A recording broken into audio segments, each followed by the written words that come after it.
আসসালামু আলাইকুম রহমতুল্লাহ। প্রিয় ভাই বোনেরা, হজ ইসলামের পঞ্চম স্তম্ভ। কিন্তু হজ শুধুমাত্র কিছু নির্দিষ্ট আমল সম্পন্ন করার নাম নয়, বরং এটি একটি পূর্ণাঙ্গ জীবন প্রশিক্ষণ।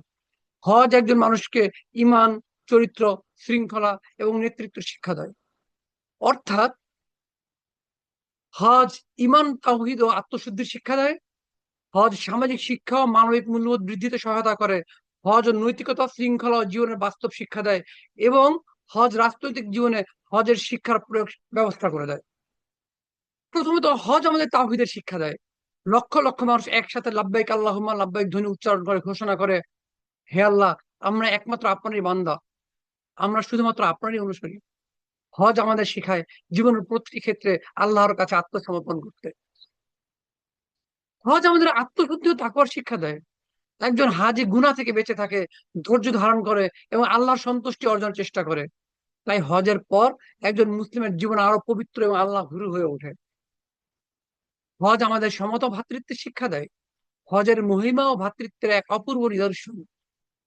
যেখানে ধনী গরিব, রাজা প্রজা, সাদা কালো সবাই একই পোশাকে একই কাতারে দাঁড়ায়। এটি প্রমাণ করে যে আল্লাহর কাছে মানুষের মর্যাদা সম্পদে নয়, তাকওয়ায়। আমরা যদি সংক্ষেপে বলি, তাহলে ইমান, তাওহীদ ও আত্মশুদ্ধির শিক্ষা হিসেবে হজ আমাদের তাওহীদের শিক্ষা দেয়। হজ আমাদেরকে সহায়তা করে নিয়তের বিশুদ্ধতা তৈরি করতে। এটি আমাদের আত্মশুদ্ধি ও গুনাহ মোচনে সহায়তা করে, তাকওয়া অর্জনে সহায়তা করে এবং মৃত্যুর কথা স্মরণ করে দেয় আখিরাতের প্রস্তুতির কথা। হজ আমাদের ধৈর্য, আত্মসংযম ও শৃঙ্খলা শিক্ষা দেয়। ইহরামের বিধিনিষেধ, নির্দিষ্ট সময় নির্দিষ্ট আমল পালন এবং বিপুল জনসমাগমের মধ্যে শান্ত থাকতে হয়। এইসব একজন মুসলিমকে বাস্তব জীবনে দায়িত্বশীল ও নিয়ন্ত্রিত হতে সাহায্য করে। হজ আমাদের নফসকে পরিশুদ্ধ করে এবং আল্লাহর প্রতি আনুগত্য বাড়ায় এবং জীবনে আনে শৃঙ্খলা ও সঠিক পথের দিশা।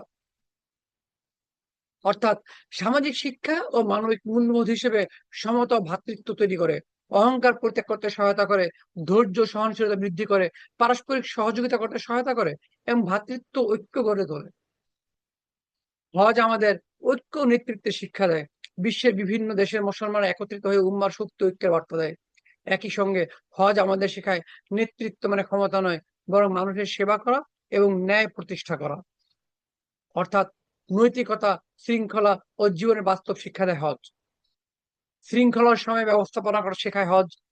হজ নিয়ন্ত্রিত আত্মসংযম শেখায়, শেখায় দায়িত্বশীলতা, দোয়া ও আল্লাহর উপর ভরসা করতে শেখায়, শেখায় জীবনকে নতুন ভাবে শুরু করতে। হজ আমাদেরকে শেখায় রাজনৈতিক জীবনে তার প্রয়োগ। ন্যায় বিচার প্রতিষ্ঠা, দুর্নীতি ও স্বজনপ্রীতি পরিহার, জনসেবামূলক নেতৃত্ব, ঐক্য, জাতীয় সংহতি বজায় রাখা, জবাবদিহিতা ও আল্লাহ ভীতি শেখায় হজ।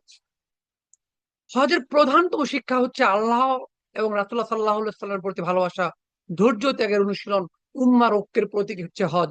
আল্লাহর জিকিরের সময় ব্যয় করার নামই হচ্ছে হজ। ইব্রাহিমের আদর্শের বাস্তব অনুসরণই হচ্ছে হজ।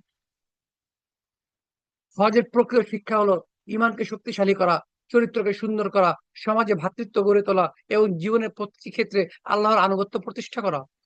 আসুন, আমরা যারা হজে গিয়েছি বা যাওয়ার আশা রাখি, সবাই হজের এই মহান শিক্ষাগুলো নিজেদের জীবনে বাস্তবায়নের চেষ্টা করি। আল্লাহ তাআলা আমাদের হজের প্রকৃত শিক্ষা বোঝার এবং সে অনুযায়ী জীবন গড়ার তৌফিক দান করুন। আল্লাহ আমাদের হজ ও আমলকে কবুল করুন।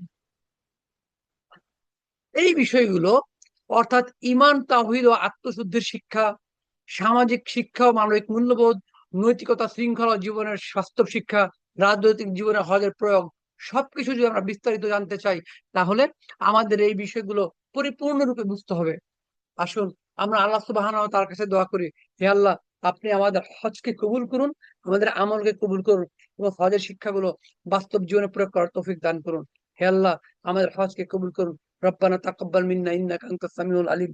রব্বানা ওয়াজআলনা মুসলিমাইনি লাকা মিন যুররিয়াতিনা উম্মাতান মুসলিমাতান লাক ওয়া আরিনা মানাসিকানা ওয়া তুব আলাইনা ইন্নাকা আনতাত তাওয়াবুর রহিম। সুবহানা রাব্বিকা রাব্বিল ইজ্জাতি আম্মা ইয়াসিফুন ওয়া সালামুন আলাল মুরসালিন ওয়ালহামদুলিল্লাহি রাব্বিল আলামিন। বারাকাল্লাহু লি ওয়া লাকুম। ওয়াসসালামু আলাইকুম ওয়া রাহমাতুল্লাহ।